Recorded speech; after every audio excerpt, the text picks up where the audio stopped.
Hey, dear student, welcome back to our YouTube channel Learners Square। तो चलिए शुरू करते हैं आज का अपना टॉपिक। आज स्टार्ट करना है अपन को क्या क्या ट्री।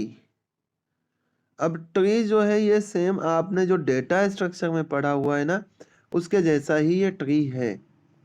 बस कुछ कुछ कॉन्सेप्ट क्योंकि डेटा स्ट्रक्चर में उसके प्रोग्रामिंग के हिसाब से सारी चीजें देखते हैं और यहाँ मैथमेटिक्स के हिसाब से देखते हैं तो थोड़ा कुछ वेरिएशन आ सकता है। बाकी वही सारी चीजें हैं। कुछ चीजें वहां पे जो आपने पढ़ी होंगी वो यहाँ पे पढ़ने को नहीं मिलेंगी। तो ट्री वैसे सिंपली है, हमने पढ़ा है कनेक्टेड ग्राफ के बारे में।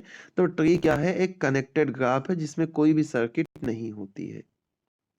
ठीक है, मात्र एक लाइन की definition. A tree is A connected graph without any circuit. और भी बोल सकते हैं tree is A connected graph without any loop without any cycle, ऐसा भी लिख सकते हैं। यानी कि ट्री में कहीं पे भी आपको क्लोज्ड से यानी कि सर्किट देखने को नहीं मिलेगा। अगर ट्री में कहीं होगा कोई भी क्लोज्ड लूप नहीं आएगा। मींस दैट जैसे मान लो ऐसा बनाया ऐसा बनाया, ऐसा बना दिया ऐसा बना दिया और ऐसा बना दिया और यहाँ सब जगह वर्टेक्स कर दिया, यहाँ वर्टेक्स यहाँ वर्टेक्स यहाँ वर्टेक्स यहाँ वर्टेक्स और यहाँ पे क्लोज्ड बन गया। तो मीन्स दैट ये क्या होगा? एक ट्री नहीं होगा। ये एक ट्री का वर्टेक्स एग्जांपल है जिसमें एक ही वर्टेक्स है। ये 2 वर्टेक्स वाला ट्री है, ये 3 वर्टेक्स वाला ट्री है, ये 4 वर्टेक्स वाला ट्री है, ये 5 वर्टेक्स का ट्री है, ये भी 5 वर्टेक्स का ट्री है। ओके, तो ट्री क्या रहेगा? एक कनेक्टेड ग्राफ रहेगा। कनेक्टेड का मतलब क्या होता है? एक पाथ एग्जिस्ट करेगा, हर एक वर्टेक्स पे हम घूम के आ सकते हैं। ओके, तो ट्री क्या रहेगा? ऐसा भी डेफिनेशन ट्री का बनाया जा सकता है कि एक ट्री जो है कनेक्टेड ग्राफ है, इसमें कोई पैरेलल एज नहीं होता है। क्या होता है? विदाउट पैरेलल एज हो, विदाउट एनी लूप हो, विदाउट एनी साइकिल हो, तो हम क्या बोलेंगे? ट्री बोलेंगे। ठीक है, एक कनेक्टेड ग्राफ हो, एक कनेक्टेड ग्राफ हो जिसमें कोई भी पैरेलल एज नहीं हो, कोई भी लूप नहीं हो यानी सेल्फ लूप नहीं हो, यानी कि उसी वर्टेक्स से शुरू होके उसी वर्टेक्स पे एजेज एंड ना हो, और कोई साइकिल ना हो यानी कि पता चला यहाँ से शुरू करा यहाँ पे पहुंचे यहाँ पे पहुंचे यहाँ पे पहुंचे यहाँ पे पहुंचे, तो ये ट्री नहीं कहलाएगा। और ना ही ये डिस्कनेक्टेड हो, मतलब एक ग्राफ तो ऐसा बन गया, मतलब एक पोर्शन ऐसा बन गया और इसके बाद अगला जो पोर्शन है इस ग्राफ का यहाँ पे बन रहा है, तो इस वाले वर्टेक्स और इस वाले वर्टेक्स से कोई कनेक्शन ही नहीं है। तो इसका मतलब ये ग्राफ क्या हो गया? डिस्कनेक्टेड हो गया। तो डिस्कनेक्टेड ग्राफ जो रहेगा क्या नहीं कहलाएगा? ट्री नहीं कहलाएगा। तो ट्री होने के लिए पहली शर्त क्या है? पहली शर्त है कि ट्री जो रहेगा वो क्या रहेगा? एक कनेक्टेड ग्राफ रहेगा। दूसरी थिंग ये हो गई कि उसमें जो पैरेलल एज वाला कॉन्सेप्ट है वो नहीं रहेगा। तीसरी चीज ये हो गई कि इसमें जो सेल्फ लूप बनता है वो भी नहीं रहेगा। चौथी चीज ये हो गई कि जो साइकिल नाम की चीज होती है वो भी इसमें नहीं रहेगी। पांचवी चीज ये हो गई कि जो सर्किट नाम की चीज है वो भी इसके अंदर नहीं रहेगा। आ गई बात समझ में? तो ये सारी चीजें होती हैं सेल्फ। जो ट्री रहेगा एक कनेक्टेड रहेगा, किसी एक वर्टेक्स से शुरू होगा और वहां से ये आगे ऐसे बढ़ता जाएगा, ऐसे बढ़ता जाएगा। ठीक है, यूं बढ़ता जाएगा इस तरीके से, आगे जनरेशन इसकी बढ़ती जाएगी, तो इसे कहा जाएगा ये रूट है, यानी कि इस ट्री का क्या है? ये रूट है यानी कि पेरेंट है। और इसके बाद यहाँ पे जो रहेगा इसे इंटरनल नोड्स या इंटरनल रूट्स कहा जाएगा। और ये अगले स्टेप पे जो आएगा इसे हम बोलते हैं लीफ बोलते हैं। क्या बोलते हैं? लीफ बोलते हैं। या यूं कहते हैं ये पेरेंट है, ये इनके डॉटर्स हैं और ये सब आपस में क्या है? इनके सिबलिंग्स है। ठीक है, ऐसा कुछ आपने पढ़ा होगा जब डेटा स्ट्रक्चर में पढ़ा होगा। ठीक है, चलो इधर से फिर से आ जाते हैं। तो एक और डेफिनेशन बनती है क्या, सॉरी, रूट क्या होता है, नहीं, ट्री की एक और डेफिनेशन बनती है कि any set of branches in the original path is called a tree. यानी कि अगर कोई सा पाथ है, उसके उस पाथ के वर्टाइसेस पे हमें ब्रांचेस भी देखने को मिल रही हैं, तो हम उन्हें क्या कहेंगे, ट्री बोलेंगे। ठीक है, यानी कि ट्री में ब्रांचेस हो सकती हैं। और उसके बाद नेक्स्ट जो डेफिनेशन आती है वो होती है रूटेड ट्री। यानी कि a rooted tree is a tree with a distinguished vertex. यानी कि एक जो रूटेड ट्री होती है उसमें अलग अलग वर्टाइसेस होती हैं, और जहाँ से कोई ट्री स्टार्ट होता है, ठीक है, और जहाँ से कोई ट्री स्टार्ट होता है उसे ही उसका रूट कहा जाता है।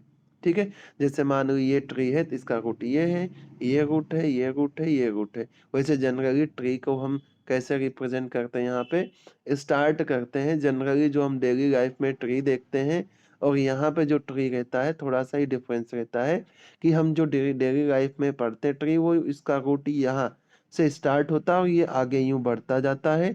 और यहाँ पे जो ट्री पढ़ेंगे स्टार्ट यहाँ से होगा, इसे हम बोलेंगे ये इसका रूट है, और इसके नीचे ये ऐसे आगे बढ़ते हुए चले जाएंगे। ठीक है, ऐसे ये बढ़ते हुए आगे चले जाएंगे। तो ट्री जो रहेगा यहाँ से स्टार्ट होगा तो ये इसका रूट कहलाएगा। फिर इसे जैसे मैंने आपको बताया, ये इंटरनल नोड्स या इंटरनल रूट्स कहलाएंगे, और इन्हें हम क्या बोलेंगे इसके आगे, ये क्या है, ये लीव्स हैं। ओके, या तो हम इन्हें ऐसा भी बोल सकते हैं, ये पेरेंट हैं, ये इनके चाइल्ड हैं, ये इनके ग्रैंड चाइल्ड हैं, और ये आपस में क्या है, सिबलिंग्स हैं। ओके, वैसे ये सारी चीजें आपको डिस्क्रीट मैथमेटिक्स में नहीं पढ़नी है। पेरेंट का मतलब वही होता है कि जहां से ब्रांचेज निकलती हैं उन्हें क्या कहा जाता है, पेरेंट नोड कहा जाता है। रूट नोड का मतलब जहां से स्टार्ट हो रहा है ओरिजिन है ट्री का, उसे क्या कहा जाएगा, रूट नोड कहा जाएगा। पेरेंट नोड का मतलब वही जिनकी ब्रांचेज होंगी तो उन्हें क्या कहा जाएगा, पेरेंट नोड कहा जाएगा। और फिर सिबलिंग्स वगैरह समझ ही लो यार। जैसे मान लो ये इसी ग्राफ से समझ लो कि ये ग्राफ स्टार्ट कहाँ से होगा है, ये ग्राफ स्टार्ट होगा यहाँ से, तो ये इसका क्या हो गया, पेरेंट नोड यानी रूट हो गया। अब ये क्या हो गए इनके भैया, भाई बहन हो गए, ये इनके ग्रैंड आ गए, थर्ड जनरेशन के और उसके अगले जनरेशन के। तो ये हो गए क्या, ये हो गए पेरेंट, ये हो गए पेरेंट, ये इनके हो गए चाइल्ड, ये इनके हो गए क्या, ग्रैंड चाइल्ड। और इनके ग्रैंड चाइल्ड के लिए देख लो कि अब देखो, अगर हम इस स्टेज की बात करेंगे तो यहाँ पे जो चाइल्ड रहेंगे वो रहेंगे, इनके पेरेंट जो रहेंगे ये रहेंगे। ओके, तो ऐसा कुछ रहेगा। और इसके आगे चलते हैं, नेक्स्ट जो डेफिनेशन है जिसमें हमें पढ़ना है बाइनरी ट्री क्या है, तो इसकी डेफिनेशन में भी आपसे पूछा जा सकता है। तो बाइनरी ट्री क्या होती है, a tree in which there is exactly one vertex of degree 2 and each of remaining vertices is of degree 1 or 3। यानी कि बाइनरी ट्री जो होता है एक ऐसा ट्री होता है जिसमें एक वर्टेक्स जो होता है वो 2 डिग्री का होता है, बाकी रिमेनिंग जितने भी वर्टाइसेस होंगे या तो वो 1 वर्टेक्स के होंगे या तो 3 वर्टेक्स के होंगे। या तो हम इसको एक और तरीके से डिफाइन कर सकते हैं कि मान लो कोई ट्री बाइनरी ट्री होता है अगर उसके जो चाइल्ड हो ना वो 2 हो, हर एक नोड के जो चाइल्ड हो कितने हो, 2 हो। जैसे कि ये है तो इसके चाइल्ड कितने हो गए, 2 हो गए। आगे चले ये वर्टाइसेस है तो इनके चाइल्ड कितने रहे, 2 रहे। आगे बात समझ में, इसके चाइल्ड कितने रहे, 2 रहे। तो ऐसे ग्राफ, ऐसे ट्री को क्या कहा जाएगा, ऐसे ट्री को कहा जाएगा कि ये क्या है, बाइनरी ट्री है। ओके, और अगर इस डेफिनेशन से मैच करते हैं तो इस डेफिनेशन से अगर हम मैच करने जाएं तो इसकी डिग्री कितनी हो गई, देखो 1 2 2 हो गई। इसकी डिग्री कितनी हो गई, 1 2 3, तो इसकी डिग्री 3 हो गई। इसकी डिग्री कितनी हो गई, 3 हो गई। इसकी डिग्री कितनी हो गई, 1। इसकी डिग्री कितनी हो गई, 1। इसकी डिग्री कितनी हो गई, 1। इसकी डिग्री कितनी हो गई, 1। तो यानी कि एक ट्री जो है बाइनरी ट्री कहलाता है जब एग्जैक्टली 1 नोड ऐसा हो जिसकी डिग्री कितनी हो, 2 हो, बाकी रिमेनिंग जितने भी नोड आएंगे उनकी डिग्री या तो 3 होगी या तो 1 होगी। नेक्स्ट जो हमारी डेफिनेशन है ना, वो समझ लो, उस पर इम्पोर्टेंट की पावर झमझम लगा लेना, है ना, आएगी एग्जाम में। इस पे सम भी आएगा, क्वेश्चन भी आएगा। ओके, तो स्पानिंग ट्री की डेफिनेशन पूछ सकते हैं या डायरेक्ट इस पे सम पूछ सकते हैं। तो क्या होती है स्पानिंग ट्री की डेफिनेशन? तो मान लो हमारे पास, चलो एक नोटेशन नहीं बताया है आपको, नोटेशन बता देता हूं मैं पहले। ट्री जो होता है, जैसे ग्राफ को जी और G equals to V E से डिनोट करते हैं, तो जैसे ट्री को T equals to V E से डिनोट करते हैं, वही एजेज और वर्टाइसेस का सेट होता है। बस यहाँ पे कनेक्टेडनेस के साथ में जो है लूप वगैरह नहीं रहता है, कनेक्टेड कनेक्टेड रहेगा, लूप वगैरह नहीं रहेगा। और डिनोट नोट इसको करेंगे टी से। तो जो स्पानिंग ट्री है, इसकी जो डेफिनेशन है, वो डेफिनेशन कुछ ऐसी है कि if G equals to VE is any connected graph, a spanning tree in G is a subgraph T equals to VE dash of G which is a tree। यानी कि अगर हमारे पास कोई सा ग्राफ है, जी कोई ग्राफ है, तो इसमें वर्टेक्स होंगे, इसमें एजेस का सेट होगा। तो जो ट्री होगा, ये ट्री ये इसी ग्राफ का सबसेट होगा, जिसमें वर्टाइसेस तो सेम टू सेम रहेंगे, लेकिन एजेस कुछ क्या रहेंगी, कम रहेंगी। एजेस का जो सेट रहेगा वो पहले ग्राफ के एज का क्या रहेगा, सबसेट रहेगा। भाई स्ट्रिक्टली सबसेट रहेगा, जरूरी नहीं है कि उतनी एजेस आ ही जाए, नहीं आ सकती है, ठीक है। तो ये कंटेन करेगा उधर, या नहीं तो हो सकता है ग्राफ में, हाँ बना सकते हैं ऐसा। ओके, तो जो ई डैश रहेगा, यानी कि ट्री का जो एजेज वाला सेट रहेगा, वो क्या रहेगा, वो सबसेट रहेगा किसका, ग्राफ के सेट का, लेकिन वर्टाइसेज उतने ही होने चाहिए। या हम इसी डेफिनेशन को फुलफिल करें तो क्या होगा, एक सब ग्राफ होगा, है ना, स्पानिंग ट्री ग्राफ का क्या होगा, सब ग्राफ होगा, जो कि एक ट्री होगा। ट्री होने का मतलब कहीं पे क्लोज्ड लूप नहीं बनेगा, है ना, यानी कि सर्किट नहीं बनेगा, और क्या क्या नहीं होगा, उसमें कोई भी पैरेलल नहीं आएगी, कोई भी क्लोज्ड लूप नहीं बनेगा, कोई भी साइकिल नहीं बनेगी, ठीक है। यानी कि टी क्या होगा, टी हैज सेम वर्टेक्स जितना कि जी में है। टी एक ट्री होना चाहिए, मतलब कनेक्टेड भी होना चाहिए, डिसकनेक्टेड नहीं होना चाहिए। और टी क्या होना चाहिए, एक टी में टी क्या होना चाहिए, एक सब ग्राफ होना चाहिए, यानी कि ई डैश ई का क्या रहेगा, सबसेट रहेगा। यानी कि उसी ग्राफ में से कुछ कुछ एजेस को अपन को हटा देना है, उसी ग्राफ में से कुछ कुछ एजेस को हटा देना है, तो रिमेनिंग जो बचेगा वही कहलाएगा स्पानिंग ट्री। वर्टा जो स्पानिंग ट्री होता है, वो उसमें वर्टाइसेस ग्राफ के जितने ही होते हैं, लेकिन नंबर ऑफ एजेस जो होते हैं कम हो जाते हैं, कनेक्टेड रहेगा तभी ट्री कहलाएगा। यानी कि उस ग्राफ से हमें ट्री बनाना है, एजेस सॉरी वर्टाइसेस उतने ही रखने हैं। एग्जाम्पल के थ्रू समझते हैं तो ज्यादा समझ में आएगा। और मान लो बाई द चांस कुछ ऐसा हो जाए कि सेम टू सेम ये जो पढ़ रहे हैं यही का यही क्वेश्चन आ जाए आपको एग्जाम में, तो क्या क्वेश्चन है, draw a complete graph of 4 vertices, यानी कि K4 ड्रा करो, और इसमें जितने भी पॉसिबल स्पानिंग ट्री हो सकते हैं वो बना डालो। तो देखो 4 वर्टेक्स का जो स्पानिंग सॉरी ग्राफ होता है, यानी K4 होता है, वो कुछ ऐसा होता है। ओके, अब इसमें क्या करना है, जहां जहां से ये क्लोज्ड हो गए हैं इनको ओपन कर देना है। जैसे मान लो ये ग्राफ है, एक एक ड्रा करता हूं ताकि डिलीट कर पाए, है ना। एक ये है, एक एज ये है, एक एज ये है, और एक एज ये है। ओके, अब इसमें एक एज ये है, एक एज ये है, तो ये कहलाएगा K4।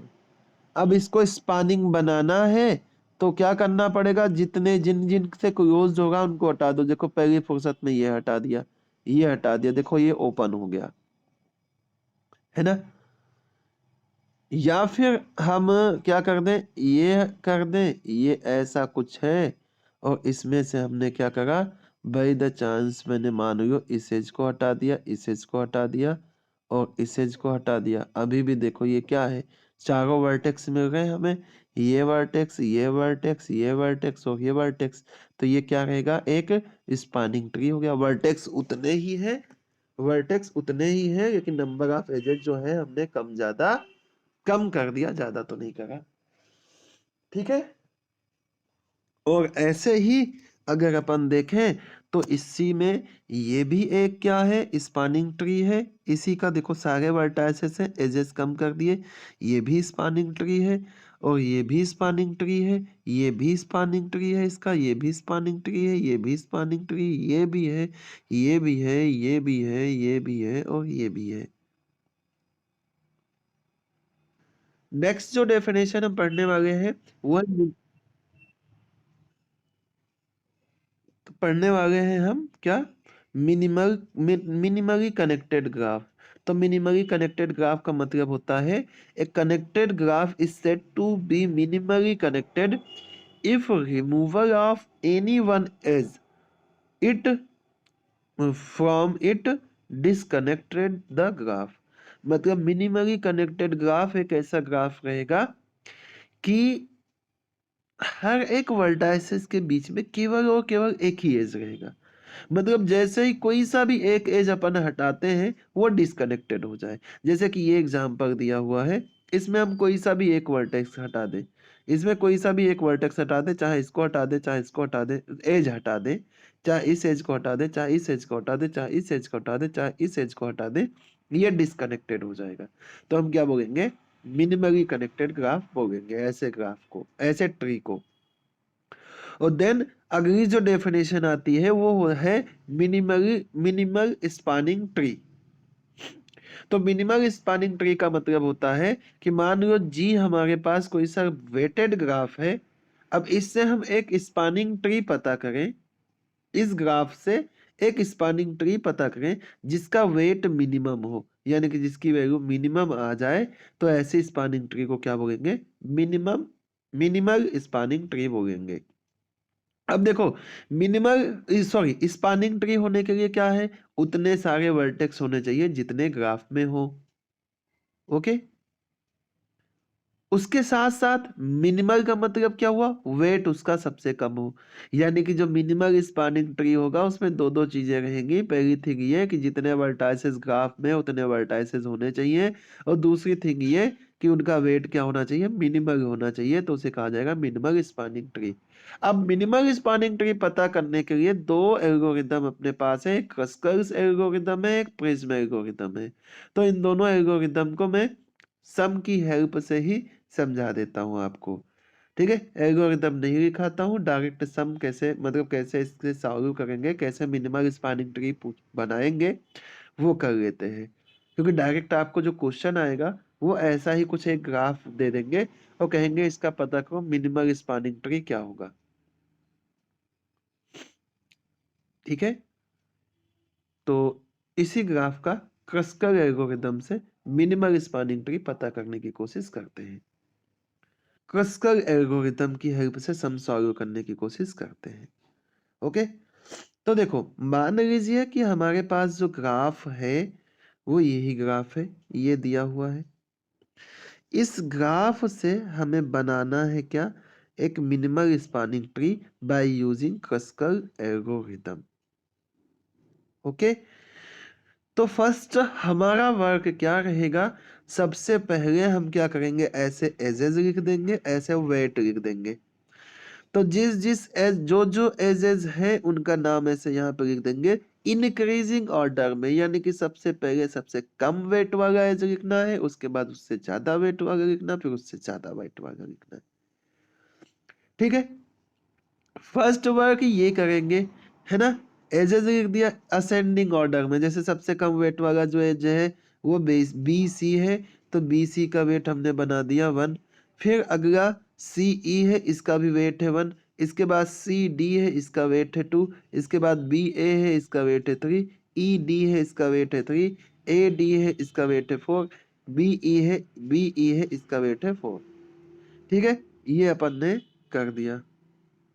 देन हमें क्या करना है, जब हम ये इसका प्लॉट करने जाएंगे मिनिमल स्पैनिंग ट्री, तो फर्स्ट, है ना, फर्स्ट लिखेंगे जो मिनिमल वेट किसका है, मिनिमल वेट है एज बीसी का। किसका वेट मिनिमम है? बी सी का वेट मिनिमम है। तो सबसे पहले हम क्या करेंगे, यहाँ से बी सी को ड्रॉ कर देंगे। ये बी है और ये सी है। ओके, इसका वेट कितना है? 1 है, ये ड्रॉ कर देंगे। फिर अगले स्टेप में जाएंगे। ओके, अब ये जो वर्क हम करेंगे अलग अलग स्टेप्स में करेंगे, है ना। यहाँ पर लिखेंगे ये स्टेप 1 था। क्या था? स्टेप 1 था। स्टेप 1 में सबसे कम वेट वाला जो एज था वो हमने यहाँ पे ड्रॉ कर दिया। ओके, सबसे कम वेट वाला एज हमने यहाँ पे ड्रॉ कर दिया। इसके बाद क्या करेंगे, ये वाला एज हमने ड्रॉ कर दिया, इसको हटा देते हैं। अब बचे हुए या तो हम ऐसा कर सकते हैं कि अब हमारे पास दो वर्टेक्स आ गए, एक बी आ गया, एक सी आ गया। अब इससे कनेक्टेड सबसे कम वेट वाला जो एज है वो कौन सा है? तो इससे कनेक्टेड सबसे कम वेट वाला जो एज है वो सी वर्टेक्स से है और इसका नाम है सीई। इसका नाम है सीई। देखो सी यहाँ पे है और ई यहाँ पर है। ओके, तो हम क्या करेंगे, सी से कनेक्टेड कब सबसे कम वेट वाला जो है वो है ई। तो इसको यहां से अपन ने ड्रॉ कर दिया, इसका नाम रख दिया ई। ठीक है, और इसका भी वेट कितना है? इसका भी वेट कितना है? 1 है। इसके आगे चलेंगे थर्ड स्टेप पे। रिमेनिंग में सबसे कम, रिमेनिंग बचा हुआ जो है सबसे कम वेट का कौन सा एज है और कौन से वर्टेक्स से चल रहा है? तो यहाँ पे देखो सबसे कम वेट वाला जो एज है वो है सी डी। और कहाँ से स्टार्ट होगा? सी से स्टार्ट होगा है। तो हम क्या करेंगे, सी से एक एज यू ड्रॉ कर देंगे और इसका नाम रख देंगे डी और इसका वेट कितना है? 2 है। इसको ड्रॉ कर देंगे। ठीक, नेक्स्ट क्या करेंगे, अब रिमेनिंग में सबसे कम सबसे कम वेट वाला कौन सा एज है? सबसे कम वेट वाला कौन सा एज है? तो यहाँ पे देखें तो हमारे पास दो एज है, एक है बी ए और एक है ई डी। एक है बी ए, एक है ई डी। देखो ई डी अगर हम ड्रॉ करते हैं, ई डी अगर हम दोनों की का वेट कितना है? 3 है। ठीक है, इससे कम कोई भी नहीं है। अगर हम ई डी ड्रॉ करते हैं तो देखो ई डी ऐसे ड्रॉ करना पड़ेगा और जैसे ही हम ये एज ड्रॉ करते हैं वैसे ही देखो क्या क्या गलत हो गया। गलत ये हो गया कि यहाँ पर एक क्लोज्ड लूप यानी कि साइकिल बन गई और ट्री होने के लिए साइकिल नहीं होना चाहिए। तो दैट्स वाई ये वाला एज जो है ये हम ड्रॉ नहीं कर सकते हैं। ओके, ये वाला एज ड्रॉ नहीं कर सकते हैं। तो कौन सा? बी ए। बी ए कहाँ से स्टार्ट होगा? बी से स्टार्ट होगा ये और इसका नाम है ए। ओके, और इसका वेट है 3। तो देखो यहाँ पे कितने वर्टेक्स थे? एक था, दो, कितने कितने वर्टेक्स थे इधर? एक वर्टेक्स, दो वर्टेक्स, 3 4 5। तो देखो एक वर्टेक्स, दो वर्टेक्स, 3 वर्टेक्स, 4 वर्टेक्स और 5 वर्टेक्स हो गए। तो इस ग्राफ का जो मिनिमल स्पानिंग ट्री है क्रस्कल एल्गोरिथम से ये इस तरीके से बनेगा। ओके, सबसे पहले क्या करना है? सबसे पहले असेंडिंग ऑर्डर में एजेस को लिख लेना है, बिल्कुल इस तरीके से। ओके, सबसे पहले असेंडिंग ऑर्डर में एजेस को लिख लेना बिल्कुल इस तरीके से। देन हमें स्टार्ट करना है सबसे कम वेट वाले एज से। सबसे कम वाले वेट वाले एज को जब हम ड्रॉ करेंगे तो हमें दो वर्टाइसेस मिल जाएंगी। अब उन वर्टाइसेस से उस वर्टेक्स से एज ड्रॉ करेंगे जिससे ड्रॉ होने वाली एज सबसे कम वेट रखती है। ओके, जैसे यहाँ पे सबसे कम वेट रखने वाली जो एज थी वो थी कौन? वो थी सी ई। तो हमने सेकेंड टर्म पे ये ड्रॉ किया। उसके बाद इनसे इससे बड़ी वैल्यू रखने वाली जो एज थी वो सी डी थी। तो हमने ये वाली वर्टेक्स एज ड्रॉ करी। फिर हमने देखा कि अगर ये ड्रॉ करेंगे तो क्लोज्ड हो जाएगा, तो इसको ड्रॉ नहीं करा, इसको ड्रॉ कर दिया। तो हमने देखा हमें 5 वर्टाइसेस जितने की ग्राफ में थे वो मिल गए और जब ये मिल गए तो यही हमारा क्या हो जाएगा? मिनिमल स्पानिंग ट्री हो जाएगा विद द हेल्प ऑफ कौन सा मेथड? क्रस्कल एल्गोरिथम। ओके, ये कहता है क्रस्कल एल्गोरिथम ये कहता है कि कोई भी एज जिसका मिनिमम वेट हो पहले वो ड्रॉ कर देना है। ठीक है, सबसे पहला काम तो क्या है? सबसे पहला काम ये है कि जो भी एजेस हैं उनको इस तरीके से असेंडिंग ऑर्डर में लिख देंगे इनके वेट के अकॉर्डिंग। ओके, देन क्या करना है आपको? जो सबसे मिनिमम वेट वाली एज है वो ड्रॉ कर देना है। सेकंड, नेक्स्ट, इससे नेक्स्ट मिनिमम जो है ना, नेक्स्ट मिनिमम वेट जिसका है, नेक्स्ट मिनिमम वेट जिसका है वो वाली एज ड्रॉ करेंगे। ठीक है, और ये देखेंगे कि कहीं पे साइकिल तो नहीं बन रहा है। साइकिल नहीं बनने देंगे हम, क्लोज्ड लूप नहीं बनने देंगे, है ना, सर्किट नहीं बनने देंगे। तो ये सारी चीज़ें बनाने से बचेंगे। और जो मिनिमम वेट वाली एज रहेगी वो एज हम सबसे पहले ड्रॉ करेंगे। कहीं भी आए वो मिनिमम एज हम ड्रॉ करेंगे। जैसे मान लो एक मिनिमम एज यू आई, दूसरी मिनिमम एज यहाँ कहीं पे मिल रही है, ठीक है, तो हम इसको ड्रॉ करेंगे भले से इनके बीच में कोई एज है या नहीं है, हमें ये क्या करना है? ड्रॉ करनी है। ओके, तो ये रहेगा क्या? क्रस्कल एल्गोरिथम। और इसके अकॉर्डिंग हम चलेंगे यहाँ पे। जैसे मान लो ये कल वाला डायग्राम था, क्या था कल? ऐसा एक, दोस्त सबसे मिनिमम, जैसे मान लो हमारे पास एक वर्टेक्स ये है, एक वर्टेक्स यहाँ था और एक वर्टेक्स यहाँ था। इसका नाम था ए, इसका नाम था सी, इसका नाम था डी शायद से, है ना। और इनके बीच में एस एस थी, ये एस थी, ये एस थी, ऐसा कुछ डायग्राम था। और यहाँ पे हमें ए मिला था। और यार यहाँ से हम यही डायग्राम ही देख लेते ना, इसको रफ कर देते हैं तो काम हो जाएगा। ओके, ये डायग्राम है, इसका हमें क्या करना है? मिनिमल स्पानिंग ट्री पता करना है। मतलब एक ऐसा स्पानिंग ट्री, स्पानिंग ट्री का मतलब क्या होता है?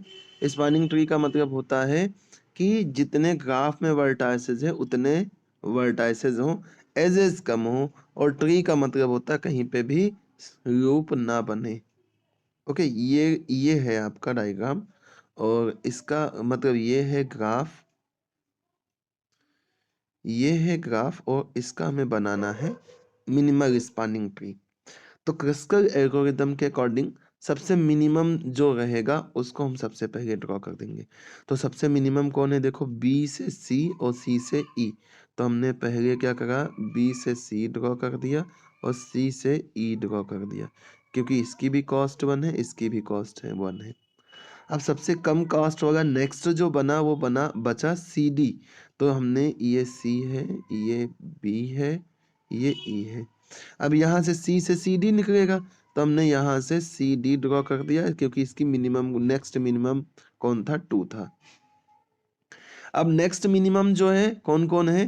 देखो, यहाँ से अगर हम देखें नेक्स्ट मिनिमम, तो ये वाली एज ई डी भी है नेक्स्ट मिनिमम, और बी ए भी है नेक्स्ट मिनिमम। लेकिन अगर हम यहाँ पे ये नेक्स्ट मिनिमम वाली एज अगर ई डी ड्रॉ कर देते हैं, ये ड्रॉ कर देते हैं, तो देखो यहाँ पे एक साइकिल बन गई, है ना, सर्किट बन गई, और सर्किट ट्री में नहीं होती है। तो क्या होगा? ये वाली एज हम ड्रॉ नहीं कर सकते हैं। तो हम कौन सी एज ड्रॉ करेंगे? नेक्स्ट वाली जो ए बी एज है, इसको ड्रॉ कर देंगे, ठीक है। और ये इसकी वैल्यू है 3। अब देखो, 1 2 3 4 5 वर्टेक्स थे ग्राफ में, और हमारे पास 1 2 3 4 5 वर्टेक्स हमें मिल चुके हैं। यानी कि जो मिनिमल स्पानिंग ट्री था वो हमें मिल चुका है। और इसका जो टोटल वेट है, टोटल वेट कितना है? 3 + 1 + 2 + 1, यानी कि कितना है? 7 है। तो इस तरीके से क्रस्कल एल्गोरिथम को अपन सॉल्व करते हैं। कहीं पे भी एज हो, अगर मिनिमल है, मिनिमम वेट का है, तो उसको पहले ड्रॉ करेंगे। ये कहता है क्रस्कल एल्गोरिथम। और नेक्स्ट जो मेथड है वो कौन है? ट्री मेथड, प्रिज्म मेथड है।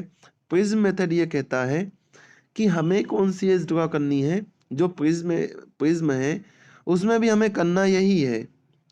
प्रिज्म एल्गोरिदम है, ये कहता है कि हमें ड्रॉ कौन सा करना है? मिनिमम वेट वाली एज ही ड्रॉ करनी है।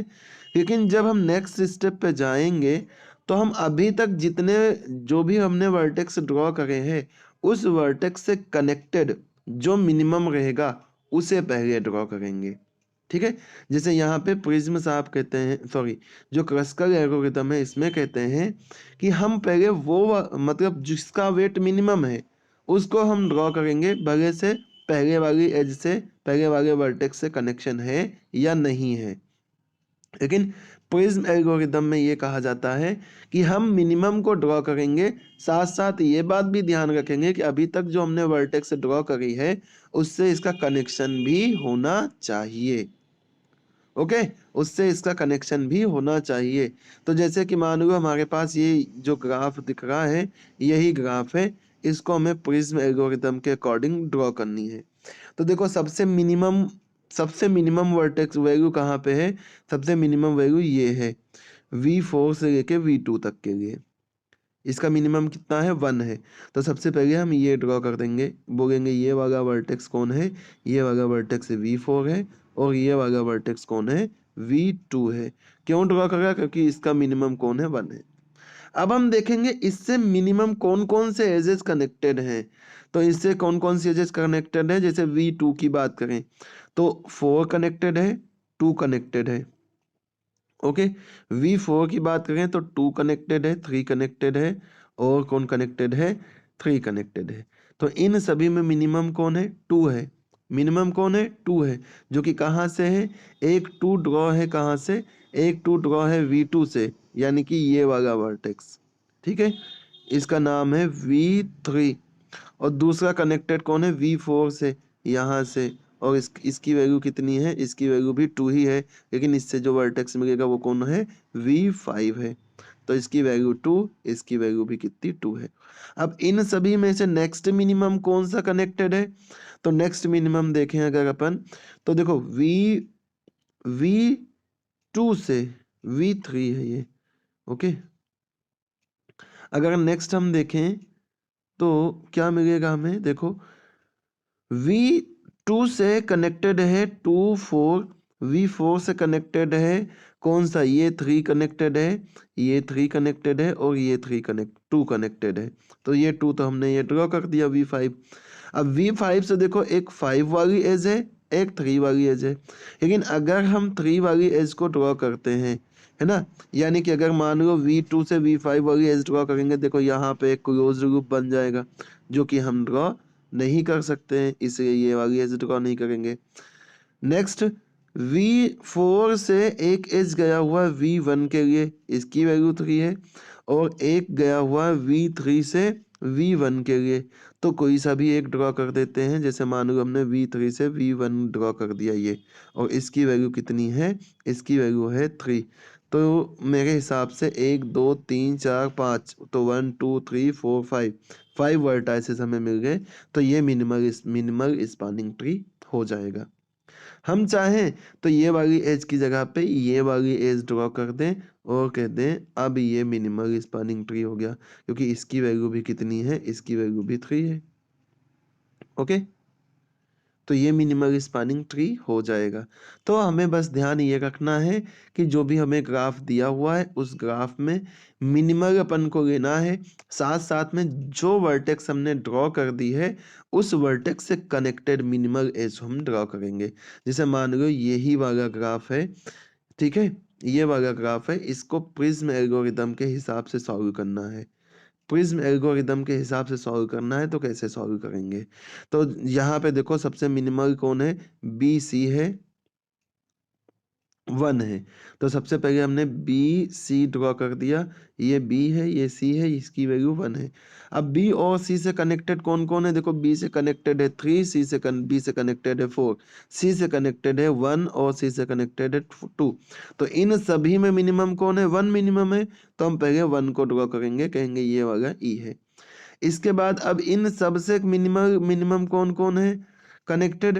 तो हम E से देखें तो 3 कनेक्टेड है, C से देखें तो 2 कनेक्टेड है, और इधर B से 3 और 4 कनेक्टेड है। मिनिमम कौन? 2 मिल रहा है, तो हम पहले कौन ड्रॉ करेंगे? इस 2 को ड्रॉ करेंगे। ओके, अब देखें मिनिमम कौन है? तो मिनिमम एक E से कनेक्टेड है 3 और एक B से कनेक्टेड है 3। लेकिन अगर हम E से कनेक्टेड वाला ड्रॉ कर देते तो एक साइकिल बन जाएगी जो कि हम ड्रॉ नहीं कर सकते, इसलिए ये वाली हम A वाली ड्रॉ कर देंगे और हमें मिनिमल मिनिमल स्पैनिंग ट्री मिल जाएगा। तो दोनों मेथड में केवल इतना सा डिफरेंस है कि जो क्रस्कर एल्गोरिदम है वो मिनिमम कहीं पे भी आए वो हम ड्रॉ कर सकते हैं, और जो प्रिज्म एल्गोरिदम है इसमें ये कहा गया है कि जो भी एज ड्रॉ कर रहे हैं अपन, तो इसमें जो भी वर्टेक्स आ रहे हैं उन सारे वर्टेक्स में जो मिनिमम रहेगा उसको हम पहले ड्रॉ करेंगे। और इसमें कोई सी एज भी ड्रॉ है। अब मान लो इसकी वैल्यू 2 है, इसकी वैल्यू 2 है, इसकी वैल्यू 3 है, इसकी वैल्यू 4 है, इसकी वैल्यू 5 है, इसकी वैल्यू 6 है, इसकी वैल्यू 2 है, इसकी वैल्यू 3 है, इसकी वैल्यू 4 है। ओके, इसका ही अगर हमें मान लो ड्रॉ करना है क्रस्कर एल्गोरिथम या प्रिज्म एल्गोरिथम से ड्रॉ करना है, तो सबसे मिनिमम कौन है? तो यहाँ पे मिनिमम देखें तो बी से सी भी मिनिमम है, सी से डी सॉरी सी से ई भी मिनिमम है, और ई से डी भी मिनिमम है। तो हम कोई सा भी एक मिनिमम ड्रॉ कर दें, जैसे मान लो सी से ई मिनिमम ड्रॉ कर दिया हमने, ठीक है, इसकी वैल्यू कितनी है? 2 है। तो प्रिज्म एल्गोरिदम कहता है अब दोनों वर्टेक्स पे जाओ, दोनों वर्टेक्स पर मिनिमम वेट वाली कौन सी एज कनेक्टेड है? तो सी पे देखो 2 और इधर भी क्या है 2, तो यहाँ से देखो ये 2 वाली और ये 2 वाली अपन ने ड्रॉ कर दी, ये मिनिमम वेट वाली है, इधर हमें बी मिला, इधर हमें डी मिला। नेक्स्ट मिनिमम कौन है? नेक्स्ट मिनिमम देखे तो ये 3 है और ये 3 है। अगर ये वाला 3 अपन ने ड्रॉ करा तब तो काम अपना हो जाएगा, लूप बन जाएगा, सॉरी साइकिल बन जाएगी, यानी कि सर्किट बन जाएगी। तो ये वाली एज अपन ड्रॉ नहीं कर सकते, तो कौन सी ड्रॉ करेंगे? ये वाली एज ड्रॉ कर देंगे, कहेंगे ये यहाँ से हमें एफ मिल गया, इसकी वैल्यू कितनी 3 है, ये 2 है और ये 2 है। नेक्स्ट मिनिमम कौन है? तो नेक्स्ट मिनिमम 4 है, जो कि कनेक्टेड है किससे? सी से। तो ये वाला अपन ड्रॉ कर देंगे, क्योंकि यहाँ वाला ड्रॉ करेंगे तो एक साइकिल हमें मिल जाएगी, ये वाली अपन ड्रॉ नहीं कर सकते हैं। ओके, तो देखो हमें कितने वर्टेक्स चाहिए थे? ए चाहिए था, बी चाहिए था, सी चाहिए था, है ना? तो ए भी मिल गया, बी भी मिल गया, सी डी ई एफ सब मिल गए। मतलब यही इस वाले ग्राफ का जो है मिनिमल स्पैनिंग ट्री है। आप लोगों को नेक्स्ट हमें करना है थ्योरम, और ये थ्योरम क्या कहता है? कहता है there is one and only one path between every pair of vertices in T. कोई ट्री है, तो उस ट्री में कह रहा है कि one and only one path ही ड्रॉ किया जा सकता है, एक से ज्यादा पाथ नहीं ड्रॉ किया जा सकता किसी भी दो पेयर ऑफ वर्टाइसेस में। तो ट्री है, तो ट्री के लिए कुछ सिंपल सी बात आपको ध्यान रखना है। ट्री है तो ट्री क्या रहता है? कनेक्टेड रहता है। दूसरी थिंग ये होती है कि ट्री है अगर, तो कहीं पे भी क्लोज्ड ऐसा कुछ नहीं बनेगा। अगर ट्री है तो सेल्फ लूप नहीं बनेगा, ये भी नहीं रहेगा ट्री में, है ना, कनेक्टेड रहेगा। और तीसरी चीज तीन चीज तो बता दी, बस ठीक है, इतनी चीज होनी चाहिए। एक और बता देता हूँ, पैरेलल एज भी नहीं होना चाहिए। जैसे एक वर्टेक्स ये है, एक वर्टेक्स ये है, तो इनके बीच में ऐसी एजेस नहीं होती हैं, ठीक है। तो कनेक्टेड ग्राफ होता है, और इसमें ना तो सर्किट होता है, ना तो लूप होता है, ना तो पैरेलल एज होती है। तो बस इन्हीं चीज़ों को ध्यान रखेंगे और इस थ्योरम पे आ जाएंगे कि कह रहा है कि हमारे पास एक ट्री है।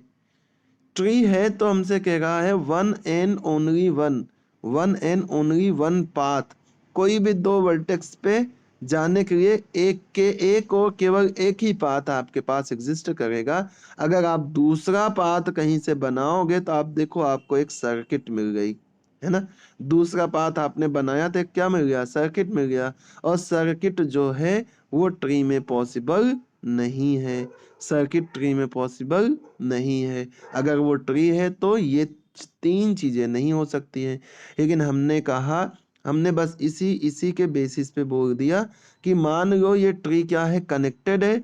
कनेक्टेड है तो दो वर्टेक्स तक जाने के लिए केवल और केवल एक ही पाथ, एक पाथ होगा, क्योंकि ये क्या है? कनेक्टेड ग्राफ है। और कनेक्टेड ग्राफ में क्या होता है? एक पाथ एग्जिस्ट करता है, किसी भी दो पेयर तक अपन को जाना है तो पहले पेयर से दूसरे पेयर तक एक पाथ रहेगा। ओके, अब बात आई कि भैया अगर दूसरा रास्ता हम कोई ढूंढ गए, तो मान लो दूसरा रास्ता हमने ढूंढा तो सही, दूसरा रास्ता हमने ढूंढ लिया, दूसरा रास्ता हमने मान लो ये वाला रास्ता ऐसा कुछ घूमते घामते यहाँ तक पहुंचे, तो देखो घूमते घामते पहुंचे कैसे भी गए, लेकिन यहाँ पे हमें दूसरा पाथ जब हमने ड्रॉ करा तो हमारे पास एक क्लोज्ड सर्किट बन गई। देखो यहाँ से ये ऐसे सर्किट, ये पूरी सर्किट ही तो बन गई, और सर्किट जो है ट्री में पॉसिबल नहीं है। इसका मतलब ट्री में किसी भी दो वर्टेक्स तक जाने के लिए केवल और केवल एक ही रास्ता हो सकता है। एक से ज्यादा रास्ता अगर होगा तो वो ट्री नहीं कहलाएगा। दैट्स वाई ट्री में किसी भी दो पेयर तक जाने के लिए आपको केवल और केवल एक ही पाथ मिलेगा। पूछिए। ओके, तो ये पूरी थ्योरम में यही सारी चीजें लिखी हुई है। और नेक्स्ट थ्योरम पे चलते हैं, तो ये पहले वाली थ्योरम का कन्वर्स है। और ये थ्योरम ये कहता है कि if in a graph there is one and only one path between every pair of vertices, then G is a tree। कहता है कि अगर दो पेयर ऑफ वर्टाइसेस में केवल और केवल एक ही पाथ है तो वो क्या रहेगा, ट्री रहेगा। देखते हैं ट्री होगा कि नहीं होगा, अपन अपने हिसाब से प्रूफ करके देखेंगे। ओके, तो आ जाते हैं प्रूफ पे। तो मान लेते हैं जी कोई ग्राफ है और जहां पर केवल और केवल एक ही पाथ है एवरी पेयर ऑफ वर्टाइसेस के बीच में। अब देखो जितनी भी वर्टाइसेस हैं, जितनी भी वर्टाइसेस हैं उस ग्राफ में सबके लिए एक रास्ता तो है, एक रास्ता तो है। इसका मतलब ग्राफ कैसा रहेगा, कनेक्टेड रहेगा। तो ट्री होने की एक कंडीशन तो सेटिस्फाई हो गई कि अगर वो एक और एक पाथ है तो उसमें क्या रहेगा, वो क्या रहेगा, कनेक्टेड ग्राफ रहेगा। अब अगर कनेक्टेड ग्राफ है तो थोड़ा सा अपने दिमाग का यूज करते हैं। दिमाग का यूज ये कहते हैं, ट्री की कंडीशन में जो चीजें सेटिस्फाई नहीं होती वो मान लेते हैं। तो क्या मान लेते हैं, मान लेते हैं हम कि एक जो सर्किट होती ना, अगर कोई सर्किट इस ग्राफ में होगा, जो ग्राफ हमें दिया है, ठीक है, जिस ग्राफ के बारे में स्टेटमेंट में बोला जा रहा है कि कोई भी दो पेयर लेंगे तो उसके बीच केवल और केवल एक ही रास्ता रहेगा। तो हम अपने मन से मान लेते हैं कि मान लो उस ग्राफ में कोई सी सर्किट होगी। अगर सर्किट होगी तो क्या होगा बताओ, सर्किट होने का कंडीशन क्या हो गया, सर्किट होने का कंडीशन हो गया कि मान लो अगर ये वर्टेक्स है, ये वर्टेक्स है, इसके बीच में कहीं सर्किट बन रहा है, तो यहाँ पे कोई वर्टेक्स होगा, ऐसे यहाँ तक आएंगे और कहीं से घूमते घामते यहाँ तक भी पहुंचेंगे। तो सर्किट का मतलब क्या हो गया, ये ऐसा होना। यानी कि क्या हो गया, इसका मतलब कि यहाँ से यहाँ तक जाने के लिए एक रास्ता ये हो गया और यहाँ से यहाँ तक जाने का एक रास्ता ये हो गया। यानी कि इस वर्टेक्स से इस वर्टेक्स तक जाने के लिए एक से ज्यादा पाथ हो गए, जो कि हमारे स्टेटमेंट में दिया ही नहीं है कि एक ही पाथ हो सकता, दो हो ही नहीं सकता है। लेकिन अगर सर्किट एग्जिस्ट करेगा तो इस तरीके से दो पाथ हो सकते हैं। इसका मतलब सर्किट एग्जिस्ट ही नहीं करेगा, क्योंकि अगर सर्किट एग्जिस्ट किया तो थ्योरम का स्टेटमेंट गलत हो जाएगा। इसका मतलब ये हो गया कि अगर इस ग्राफ में सर्किट होता है किसी भी दो वर्टेक्स के बीच में, तो वहां पे अलग अलग दो रास्ते हो जाएंगे, और अगर दो रास्ते हो गए तो वो ट्री हो ही नहीं सकता। सॉरी, अगर दो रास्ते हो गए तो हमारा स्टेटमेंट गलत हो जाएगा। इसका मतलब इस ग्राफ में दो वर्टेक्स तक जाने के लिए केवल और केवल एक ही पाथ है, और दूसरा वो कनेक्टेड भी है। तो इसका मतलब क्या हो जाएगा, इसके अंदर सर्किट नहीं है, इसके अंदर सेल्फ लूप नहीं है, इसके अंदर पैरेलल एज नहीं है। और जब ये सारी चीजें नहीं है तो ये क्या कहलाएगा, एक ट्री कहलाएगा। ओके, तो ये दोनों दोनों जो थ्योरम है एक दूसरे की कन्वर्स है। में भी कभी मिक्स करके पूछ लिया जाए कि एक ग्राफ एक सर्किट कहलाएगा, सॉरी एक ग्राफ एक ट्री कहलाएगा if and only if there is one and only one path between every pair of vertices। ठीक है, तो ये जो दो थ्योरम करी, ये इंपॉर्टेंस की दृष्टि से देखा जाए तो थोड़ा कम इंपॉर्टेंट है, लेकिन ये जो अगली थ्योरम आ रही है ना, ये थ्योरम ना इंपॉर्टेंट है, भयंकर वाली इंपॉर्टेंट है ना, इंपॉर्टेंट की पावर इनफाइनाइट। ये कहता है थ्योरम कि देयर इज,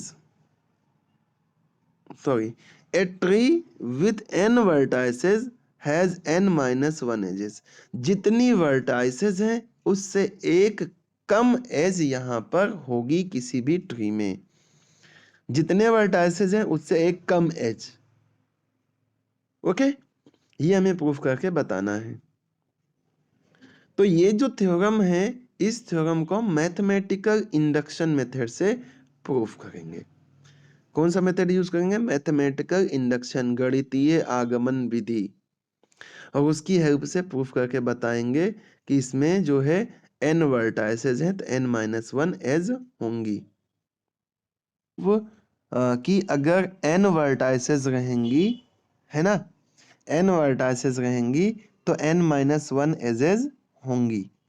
तो मान लेते हैं कि कैपिटल T कोई सा ट्री है जिसके पास n वर्टेक्स है। ठीक है, तो हम ये प्रूफ करके बताएंगे कि इसके पास n-1 एजेस है। और ये वर्क जो है हम करेंगे कैसे? इंडक्शन मेथड की हेल्प से। ठीक है, और ये इंडक्शन मेथड किस पे अप्लाई करेंगे? हम वर्टाइसेस पे।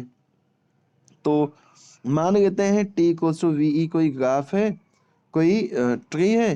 तो इसमें ये जो है नंबर ऑफ एजेस है ना, इसे अपन v का सॉरी e का मॉडुलस से रिप्रेजेंट करते हैं, नंबर ऑफ वर्टाइसेस को v के मॉडुलस से रिप्रेजेंट करते हैं।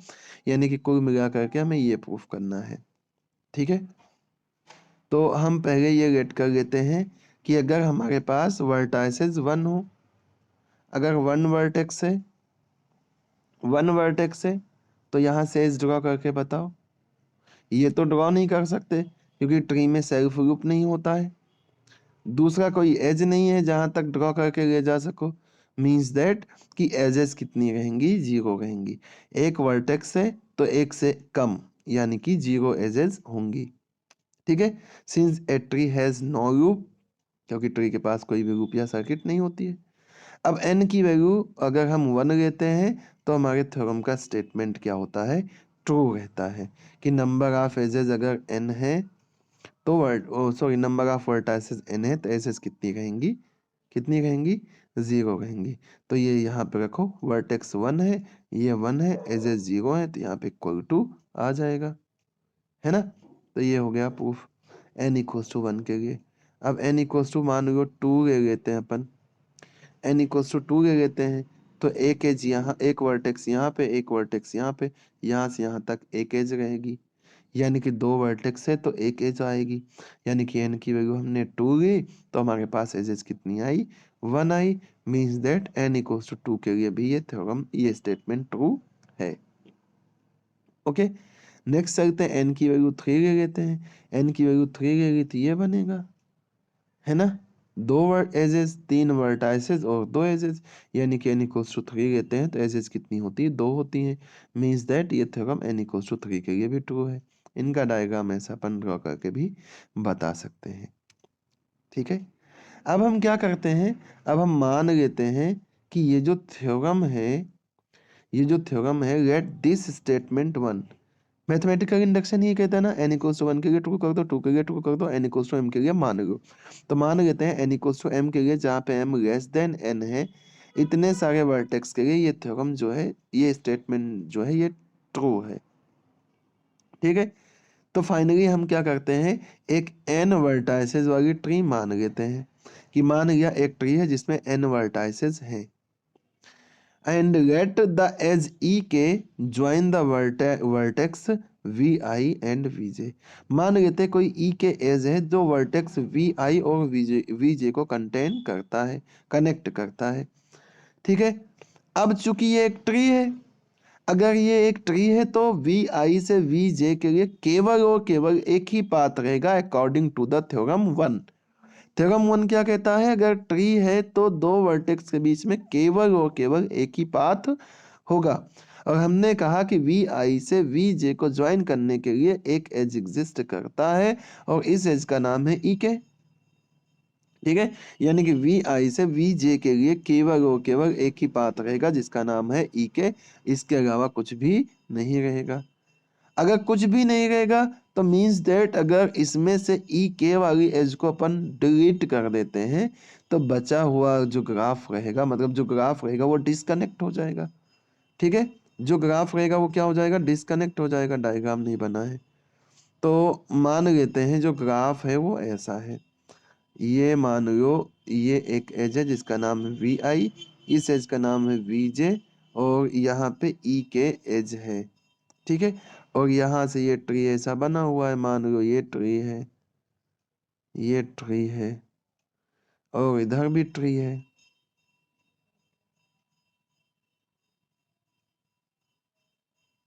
ऐसा ट्री है। अब देखो अगर इस वाली एज को अपन ने ऐसे डिलीट कर दिया तो देखो ये ग्राफ जो है दो टुकड़ों में बट गया, है ना, यानी कि डिस्कनेक्ट हो गया ये। तो इस यही यहाँ पे कहना है कि अगर हम इस एज को डिलीट कर देंगे तो ये ग्राफ क्या हो जाएगा, डिस्कनेक्टेड हो जाएगा।